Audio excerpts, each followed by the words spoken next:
Selamat pagi, selamat siang, selamat malam, Pak Kris dan teman-teman semua yang ada di sini. Pada hari ini, saya akan menjelaskan tentang perlindungan hukum pelaku usaha dikaitkan review user generated content. Perlindungan hukum adalah segala upaya pemenuhan hak dan pemberian bantuan hukum untuk memberikan rasa aman kepada saksi dan atau korban yang dapat diwujudkan dalam bentuk seperti bantuan hukum. Menurut Surjono Sukanto 1984. Perlindungan hukum juga merupakan hak bagi setiap insan di negara Indonesia dan merupakan kewajiban yang harus dipenuhi oleh negara yang bertumbuh pada harkat dan martabat sebagai manusia. Nah, review produk ini ulasan terhadap kualitas suatu barang atau jasa berdasarkan pengalaman faktual dari customer review dengan tujuan untuk memberikan informasi pada calon konsumen lainnya, memperkenalkan merek atau brand awareness, memberikan persuasi atau motivasi terhadap konsumen dalam pengambilan keputusan untuk melakukan transaksi. Nah, fungsi review ini adalah menelusuri tentang keadaan kualitas, keunggulan, dan kekurangan terhadap suatu produk, barang, atau jasa tersebut, bukan hanya calon konsumen saja yang diberikan benefit positif dari kegiatan review ini, tetapi juga di balik hal tersebut, pelaku usaha juga cukup mendapat sisi positifnya. Pelaku usaha akan memperoleh review yang jujur oleh konsumen, yang dimana jika hasil dari review tersebut menggambarkan produk tersebut memiliki keunggulan yang unggul, hal ini dapat menumbuhkan permintaan pasar terhadap produk, barang, atau jasa tersebut. Jika pada faktanya produk tersebut memiliki kekurangan yang memerlukan pembenahan, maka ditelusuri kembali atas quality control atau pengendalian kualitas yang unggul. Salah satunya dapat ditinjau dari melalui keluhan, kritik, dan saran diberikan konsumen yang kemudian menjadi masukan serta perbaikan bagi pelaku usaha untuk menumbuhkan kegunaan produk, layanan, dan fasilitas barang atau jasa yang diproduksinya dengan ketujuan mampu menimbulkan kepuasan terhadap konsumen tersebut. Dalam dunia hukum, kegiatan review produk tentunya ada batasan ketentuan yang menjadi dasar kegiatan tersebut. Namun di Indonesia belum terdapat aturan menjadi pembatas ketentuan hukum mengenai review produk dan jasa ini. Batasan yang dimaksud yakni bahwa dalam menyampaikan review yang menjadi konsumsi publik harus sesuai dengan norma yang berkembang di masyarakat, atau dengan kata lain didasarkan dengan kebenaran, logika positif, itikat baik, dan penuh tanggung jawab. Seperti yang diatur dalam UUD NKRI 1945 yang pada intinya ditujukan kepada siapapun termasuk konsumen dalam menerapkan hak dan kebebasannya wajib berpatokan pada pembatasan yang ditetapkan undang-undang guna menjamin penghormatan atas hak dan kebebasan orang lain. Serta UU HAM juga mengatur mengenai pembatasan terhadap berpendapat harus mengindahkan nilai agama, kesusilaan, ketertiban, kepentingan umum, dan keutuhan bangsa. Di Indonesia memang tidak ada diatur secara spesifik mengenai ketentuan hukum review produk ini, namun karena melakukan review merupakan bagian dari hak konsumen atas pendapat dan keluhannya yang wajib didengar terhadap produk atau jasa yang digunakan, hal ini diatur dalam UU PK. Adanya ketentuan ini membuka kesempatan bagi pelaku usaha untuk menentukan konsumen atas review produknya harus sesuai dengan fakta sehingga tidak mengakibatkan pencemaran nama baik. Tapi perlu diingat bahwa pencemaran nama baik dapat dikatakan demikian apabila terdapat tuduhan sesuatu yang tidak sesuai dengan fakta. Batasan dalam ketentuan review produknya juga menjadi batasan dalam etika bisnis. Yang diharapkan dari etika bisnis terhadap review produk ini yakni konsumen dapat melakukan review harus mampu menyatakan fakta yang benar yang dapat memberi manfaat bagi masyarakat dengan tujuan memancing pelaku usaha agar lebih bertanggung jawab dalam menumbuhkan persaingan sehat dalam dunia usaha.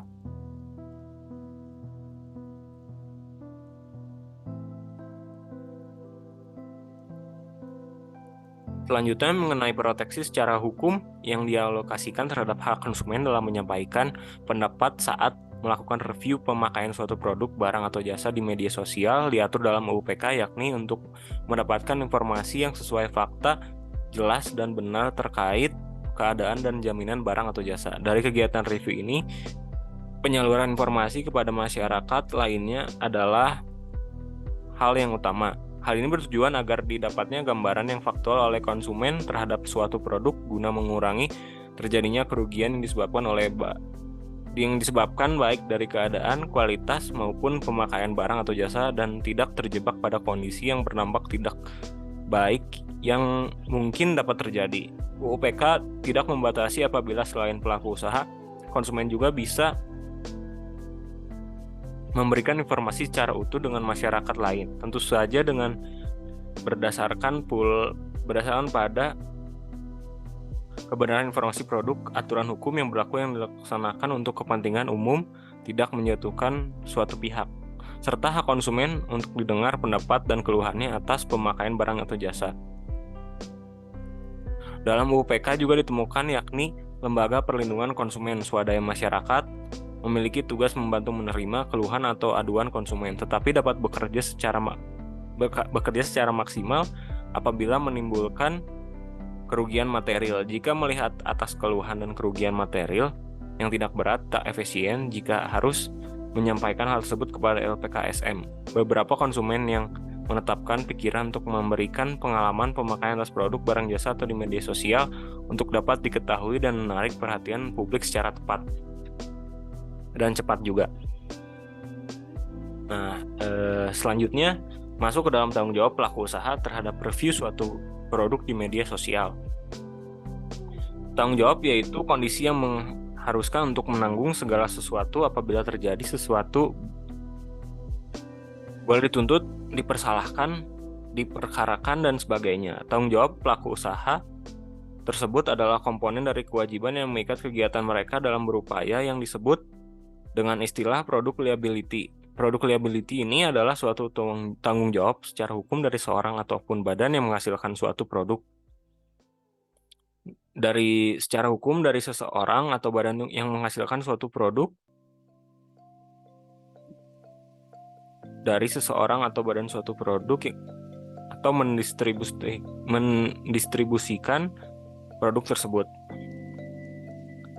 Pertanggungjawaban pelaku usaha secara perdata yakni secara garis besarnya terdapat dua klasifikasi, yakni tuntutan ganti kerugian yang didasarkan atas wan prestasi dan tuntutan ganti kerugian yang didasarkan atas perbuatan melanggar hukum. Hal tersebut merupakan suatu bentuk pertanggungjawaban yang dapat dituntut pada pelaku usaha secara perdata apabila terbukti menyebabkan kerugian terhadap konsumen. Mengenai tuntutan ganti kerugian yang didasarkan atas wan prestasi, pada KUH Perdata dijelaskan bahwa setiap orang bisa disebut telah melakukan wan prestasi apabila mempunyai janji terhadap seseorang tetapi tidak memenuhi prestasi sesuai yang telah dijanjikan karena kelalaiannya. Jadi untuk membuktikan seseorang lalai terhadap kewajibannya bisa dilihat dari daya muatan perjanjian. Sedangkan mengenai tuntutan ganti kerugian yang didasarkan atas perbuatan melanggar hukum juga dijelaskan dalam KUH Perdata, yakni tuntutan ganti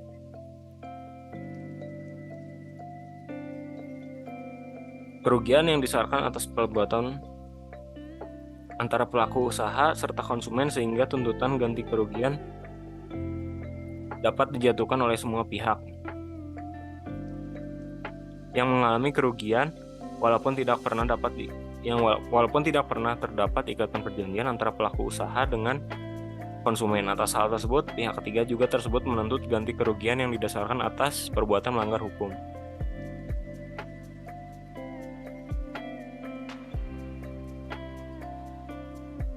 Tanggung jawab pidana pelaku usaha terhadap review suatu produk dan atau jasa di media sosial diatur dalam UUPK. Dari aturan tersebut, pelaku usaha dapat dihukum dengan hukuman pidana penjara maksimal 5 tahun atau denda maksimum 2 miliar rupiah, serta diancam pidana penjara maksimum 2 tahun penjara atau denda maksimum 500 juta rupiah. Saran dari saya adalah mengenai aturan yang belum secara maksimal dapat dijadikan pedoman terhadap media yang dapat digunakan oleh konsumen sebagai implementasi hak konsumen atas kebebasan berpendapat terhadap produk, barang, atau jasa. Pemerintah hendaknya melakukan revisi terhadap aturan atau norma tersebut. Yang kedua, ada pada konsumen dalam menyampaikan pendapatnya terhadap review produk barang atau jasa di media sosial diperlukan pertimbangan terhadap etika bisnis serta aturan yang tersedia agar ulasan yang disampaikan sesuai dengan fakta dan hal yang disarankan sehingga tidak menimbulkan kerugian bagi para pihak manapun yang berujung pada pencemaran nama baik.